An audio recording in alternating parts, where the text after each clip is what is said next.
Poverty. Everybody knows what it means, but do you know what it looks like? What it feels like? Most of us go about our day-to-day life stressing about things like our cell phone, homework, sports, and gossip, but we don't realize that we are concerned about so many things that people living in poverty don't even get the opportunity to do. How would your life be different if you had to worry about making money, caring for your siblings, and feeding your family instead?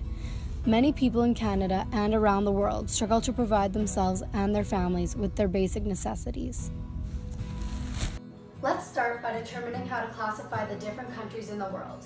Most people refer to different countries in the world as first world or third world.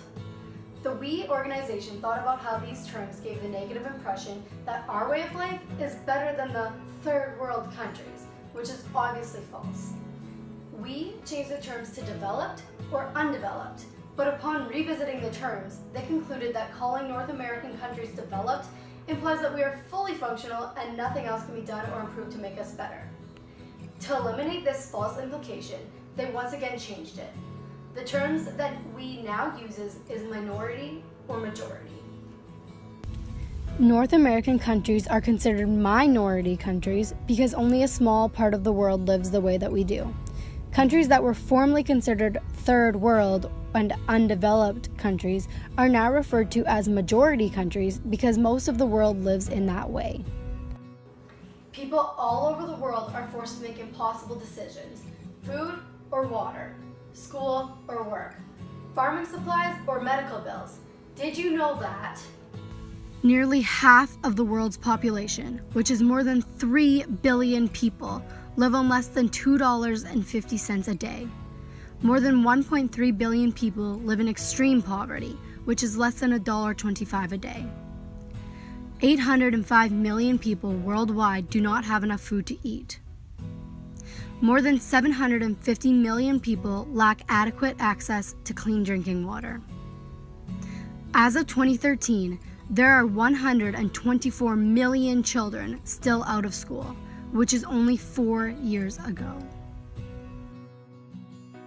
Children living in poverty lack the basics for their physical, mental, emotional, and spiritual development. They lack education, which hinders their mental and cognitive development. They also lack proper nutrition and clean water, which is the reason that people living in poverty often do not grow as big as North Americans and often become very ill. Every homeless person has a past, a history that led them to where they are now. Some people make a series of choices that lead them to where they are. Some are born into homelessness, and for some, a sudden change occurs that causes them to lose everything they once had. Now let's talk about poverty on a local level. There are people in Kindersley who experience varying levels of poverty. Some can't find an affordable place to live, and others can't afford to put their children into organized sports. The most common issue in Kindersley is hunger. The food bank helps to provide food for people in need, but can only supply about 1 week's worth of food each month.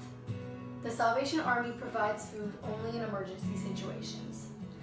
Last year, the Salvation Army alone provided over $20,000 worth of service to people who you probably know. This doesn't include those helped by other organizations in town. This money assisted with infant needs, clothing, transportation, and accommodations. People who experience poverty in Kindersley usually have a job, but just do not make enough money to sustain themselves and their families. Poverty is a vicious cycle. When a child can't go to school, they can't learn the skills necessary to earn enough money to bring themselves out of poverty. Therefore, the cycle of poverty continues for them and their children.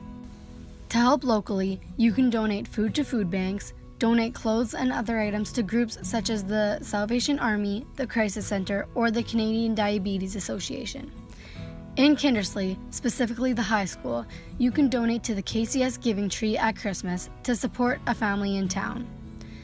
To go above and beyond, you can make blessing bags of necessities to hand out to homeless people or help a homeless or struggling person to get a job. There is also a lot that you can do to help globally.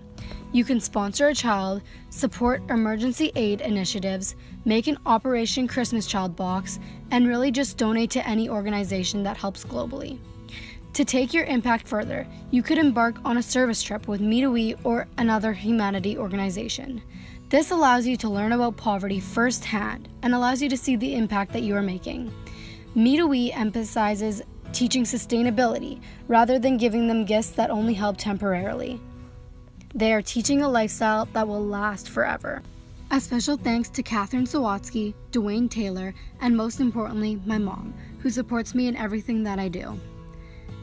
Thank you for watching, and I hope that you decide to get involved in some way, whether big or small, local or global.